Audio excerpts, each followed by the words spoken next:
That's what Al said. That's what Jesse said, that it's time to have an honest conversation. Yeah, but by honest, they mean that this is all the fault of white guys. Look, there's some bigots in this world, man. There are some real bigots, some really scummy white folks out there that hate everybody that ain't white. Oh, you're talking about MSNBC again? I mean, they are don't think they're not an embarrassment, but they're not an embarrassment to the white race. They're an embarrassment to the human race. An honest conversation would be including things like Reverend Al and Jesse Jackson sound every bit as bad as any grandmaster of the KKK. They just talk smoother, that's all. They use better grammar. Clothes. Yeah. Because they frankly got more money. Yep. I mean, I think in a way, I kind of think Al and Jesse in some way, and at least this way, they're worse than any Grand Dragon of the KKK because they make money off of it. Ooh. Now that's, I mean, that's so accurate that it hurts. They're making money off the suffering of their own people. And they won't even admit it. Even the mainstream press helps them do it. Dude, it is their livelihood. It is insanity is what it is. Well, the insanity is that they're able to make a living that way. You know, the other insanity is that they want to blame the guns, too. I seen a guy talking to Michelle Malkin and Monica Crowley today. Or it was actually yesterday. We're getting to some sound. And this guy is trying... He doesn't want to acknowledge the gang culture at all. It's all about the gun. And Michelle Malkin's like, no, it's not about gun control. It's about gang control. He don't want to hear that. Look, don't believe me. Listen. If gangs didn't have guns, they wouldn't be that powerful. The reason why gangs have the ability to run streets is because they have guns. If we take the guns out of the hands of the gangsters, Richard, But wait a second, Monica. What I'm saying is, if you go to a gun show 2 states over from Oklahoma and buy enough weapons to blow up the Taliban, there's a problem. When 16 and 17-year-olds can buy assault rifles, they can buy AK-47s, they can buy military-grade weapons, we have a serious problem in this country.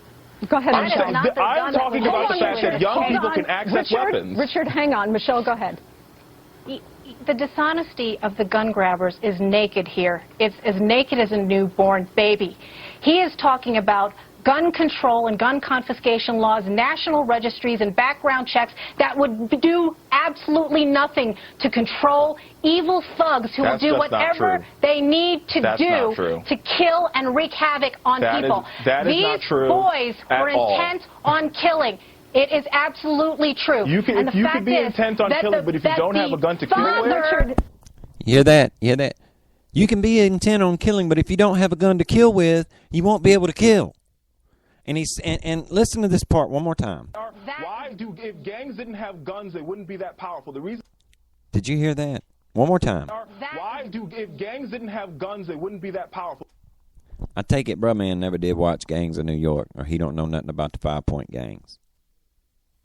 He must not remember the Irish gangs that went at each other with clubs and machetes and swords and bricks and hatchets and hoes and pickaxes. And if it weren't for guns, the gangs wouldn't be nearly as powerful as they are. Are you insane?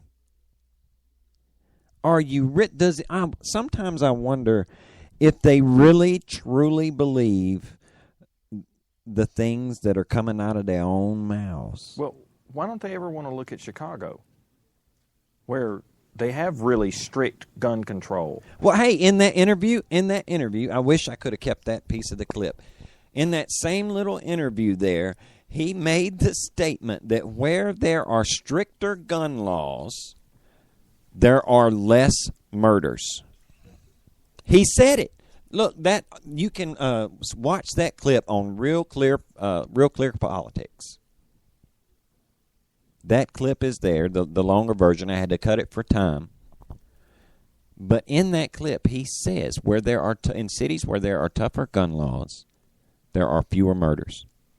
Yeah, that's so the case in Chicago. In Detroit. That's so the case in Detroit. That's so the case in Los Angeles. Or New York City. You have got to be kidding me. Wait, New York City, as in Brooklyn, where that kid was running down the street illegally, and he's saying with a gun. 16. There is just no reason for a 16-year-old boy to have a gun. No kidding, Jack. That's why we have what laws forbidding exactly that.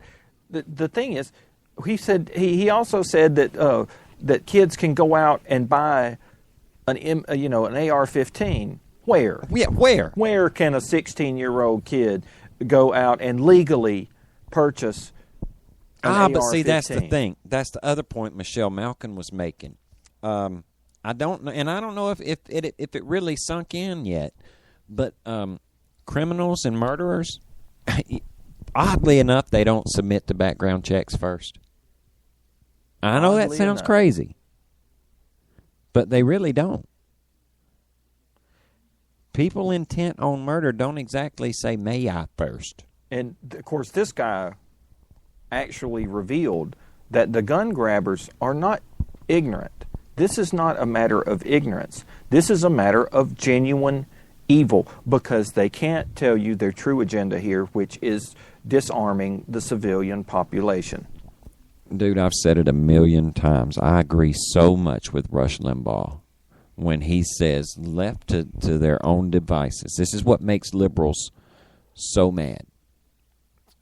Left to our own devices, no one would voluntarily live the way that liberals and progressives want us to. Want us to.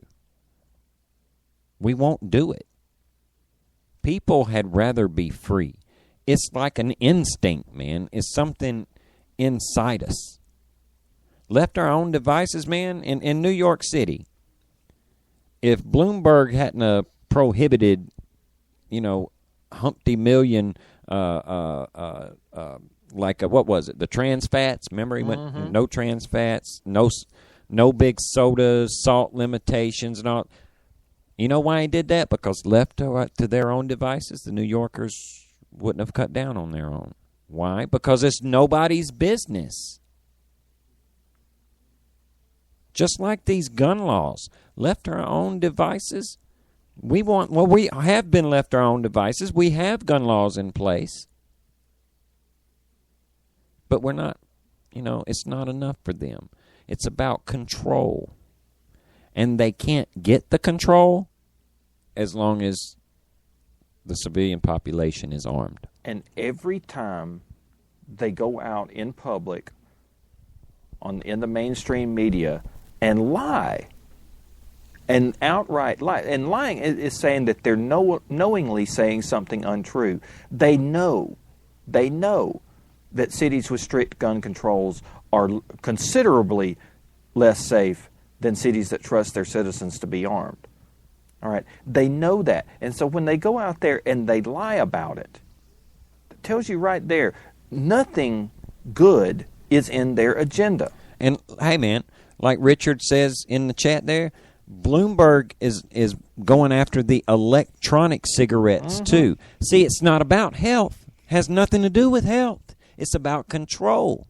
Because they can't say it's nicotine that is harming you. That's why the e-cigarettes came about. Because it's not the nicotine, it's the delivery system. Electronic cigarettes don't have the odor. There's no secondhand smoke. But he says it might lure kids to pick up smoking. So if a kid sees me with an electronic cigarette, in Bloomberg's logic, that kid's going to go, wow, I want a real cigarette. If it's monkey see, monkey do, wouldn't they get an electronic one too? And why would that be bad? Obviously, the parents in New York can't be trusted to teach their kids not to smoke. Nanny Bloomberg has to do it for them. But see, that's just it. It's control. And it's control. In his mind, the citizenry can't be trusted with their own children. The government has to step in and handle it for them. And you know what really makes it so hard for them, to get all of that stuff pushed through. You know whose fault that is, that they can't get all that control? It's the founding fathers and the No. Republicans. Mine and your fault. Yep, mine and your fault. Bloggers. Bloggers. Yep. Conservative. Conservative. I was trying to figure out what group you were talking about, like Wellborn graduates. Well, okay, yeah, that's never mind. But yeah, it's our fault. It's the conservative bloggers. We are the reason that the progressives and the Democrats, and Obama in particular, can't get anything accomplished. It's because we're just making up stuff.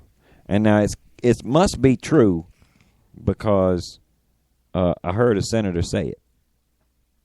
You heard a senator say it? I did. Senator Clyburn. You know him? Yeah. He's on that panel with Darrell Issa. Mm-hmm. He's the one that say, they ain't nothing to see here with the IRS. Right. Right. There ain't no scandal here. I ain't see nowhere nobody did anything wrong. But he don't like us. He don't like us at all. Listen to this guy. And now before I play it, the funny thing is the way when he starts blaming us bloggers, it ain't got nothing to do with the question that he asked. So just listen to this. What about race relations? Do you think that they have improved under President Obama? Oh, yes. There's no question about that. But remember, President Obama is serving at a time when a tool like the Internet that can be so positive in so many ways can also be very negative in many ways. And we have seen the negativism that can flow from this. When you have manufactured controversies, and that's what's happening here,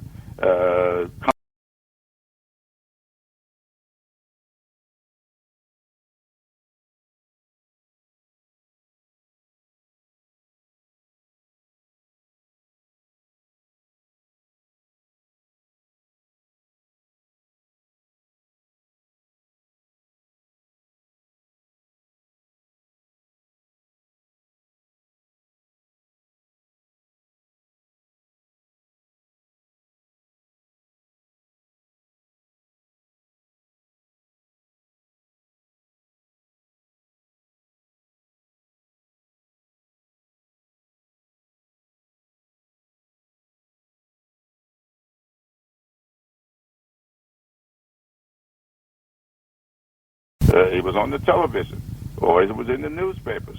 So people think these things are true. And most of these people are not media people. They are bloggers. And they are bloggers of the extreme right wing who misrepresent Shirley Sherrod's words, cutting pheasant, and next thing you know, Shirley Sherrod had lost her job, who misrepresented what was going on with Acorn, and next thing you know, it was defunded. All of that stuff was manufactured, and people tend to act now and ask questions later, and that's what we're falling subject to. So President Obama has had so many of his activities misrepresented, and the media has not been discerning enough, in my opinion, to say to people, this ain't news. This is foolish. You get that? Everything just been manufactured. Yeah, all that stuff about Acorn. Oh, yeah. Look, the FBI, man, look. The FBI made that stuff up when they was investigating Acorn, when all them committees investigated Acorn. And gosh, it was them bloggers' fault that even the Senate voted 85 to 11, I think. 85 to 11 or 17-1. Either way, that wasn't no partisan vote. Well, it's because Project Veritas, James O'Keefe and company, went in there with cameras and recorders and actually showed what those people